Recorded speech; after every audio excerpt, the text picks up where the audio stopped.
Recording in progress. Okay. Share, share, share. Hopefully this works. Um, Home, slideshow from beginning. All right, guys. I just want to thank y'all for bearing with me. And I am just gonna do like a mini lecture for you guys on our part two of research. In part two of research, we're gonna talk about statistics in research. Um, and basically, like the main takeaway is that statistics don't tell you if something is true or not, but it tells you how confident you can be that something is random. So we're gonna talk about two different types of statistics. The first one we're going to talk about is descriptive statistics. So this is how we describe our data. And a lot of these should look kind of familiar to you. So we have the measures of central tendency, our mean, median, and mode. And then we also have our measures of variability, our standard deviation, variance, and range. And we use the bell curve or the Gaussian curve to use them. So you guys should remember from 3730 and Q, we use this for like QC. So this is when all of the results or most of the results are near the normal or the mean. And then there are very few that are high and very few that are low. So 95% of results should fall within two standard deviations of the mean. And this is how we create reference ranges for our QC and also for our patients. Um, The next one we are going to talk about, or the next type of statistics. I didn't really go too much into descriptive just because I think that a lot of these should look familiar. But if you have any questions, please feel free to reach out. Um, and then the next type of statistics is inferential statistics. So this is kind of moving on from describing data and jumping into making conclusions from data. And so this is what research papers use when you read like scholarly articles. Um, and they use this to make some sort of claim. So we have parametric tests and then non-parametric tests.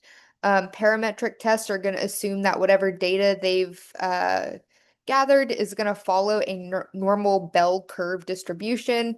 There's some sort of numerical measurement that's taking place. Um, and the examples that you guys will have to look at are going to be t-test, ANOVA, and Pearson correlation. And then we have non-parametric tests. So these are when results do not assume a bell curve. So it's mostly used with like categorical or like ranked data. So like yes, no, male, female. Um, and we normally use this for like smaller population sizes or ranked or categorical data. And then the one example that we um, used for this is chi-square, is this chi-square test. Then we have hypothesis testing. This is how we begin our research. Um, so we make some sort of prediction about the population, and we're going to be making two different hypotheses. So the first one is considered the null hypothesis. So this states that there is no difference between groups or there is no relationship or association between two variables that are being tested. And then there's the alternative hypothesis, and this is what the researcher wants to show. So it's a prediction about some population that indicates a different between or some sort of difference between two groups or a relationship or association between two variables. And I think this will make more sense when we start talking about the types of tests. There's also directional hypotheses. So this is when we predict that the difference between two groups will be positive or negative. And then there's non-directional. So this is when we predict that the difference between groups will exist, but we don't specify. And so an example of this, so like for directional, this would mean that like if we're trying some new drug, that drug one is going to lower blood glucose better than drug B does or drug two does. And then uh, in non-directional, we just say that drug one is going to produce different results than drug 2 when tested on blood glucose. And so the first one we're going to talk about are the t-test and the p-value. You've probably seen these if you've read any scholarly article. So what the t-test is, it's just a test that compares the averages of two groups to determine whether or not they're different. And we use those results to generate what's called a p-value or a probability value. So this p-value tells us um, it tells us if something happened by chance or if it happened due to whatever treatment that researcher gave. Um, so the general rule is that if the p-value is less than 0.5, that it's statistically significant. So what that means is that there is a less than 5% chance that that difference or that change occurred randomly.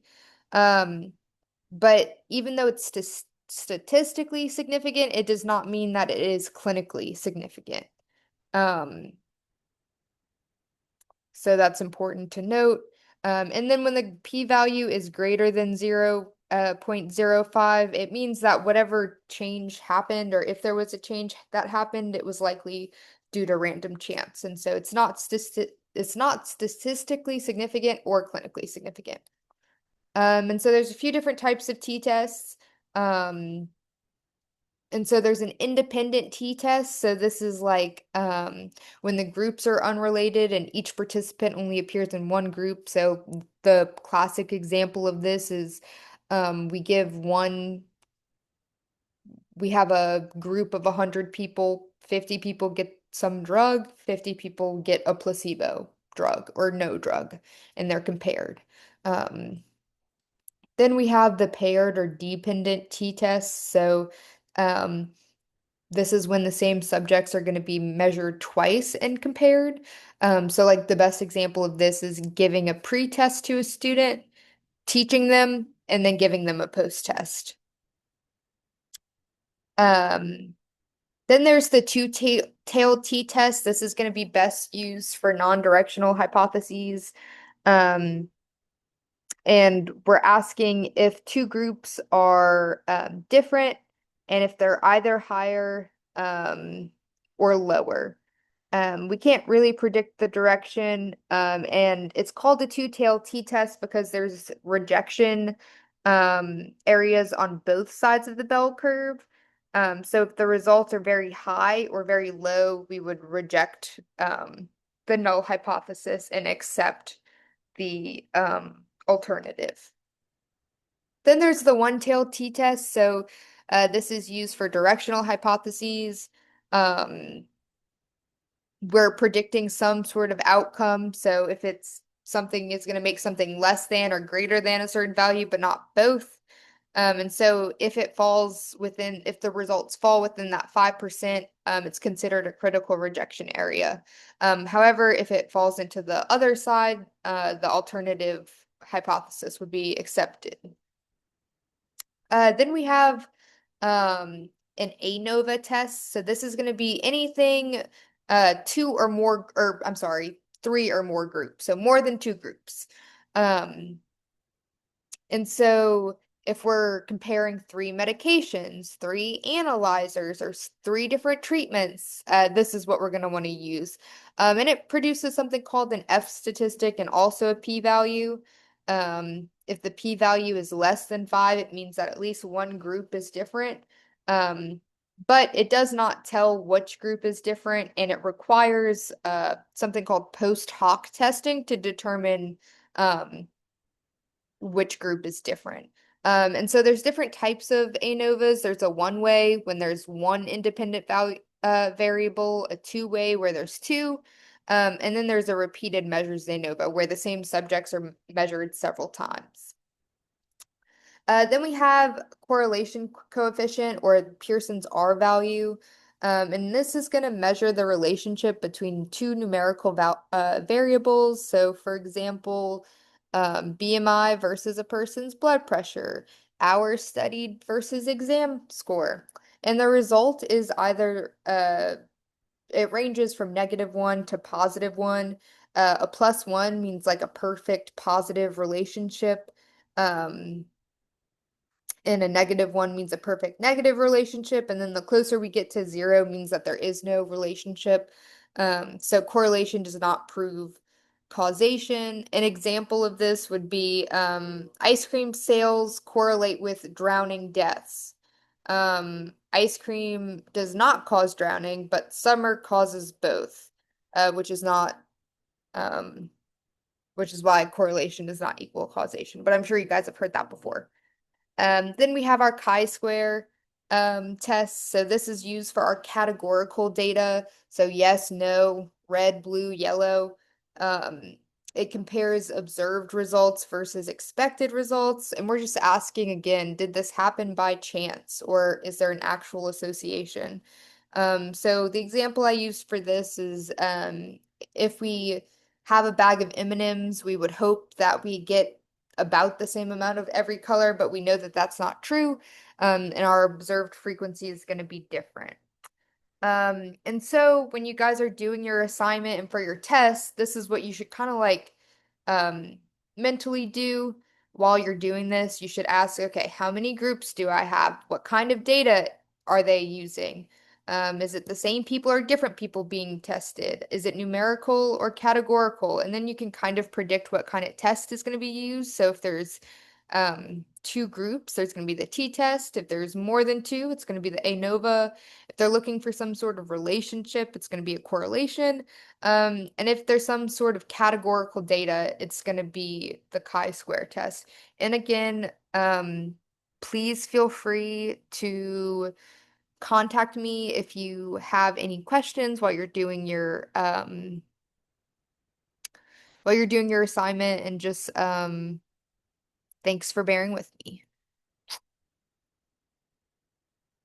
And then how do I stop?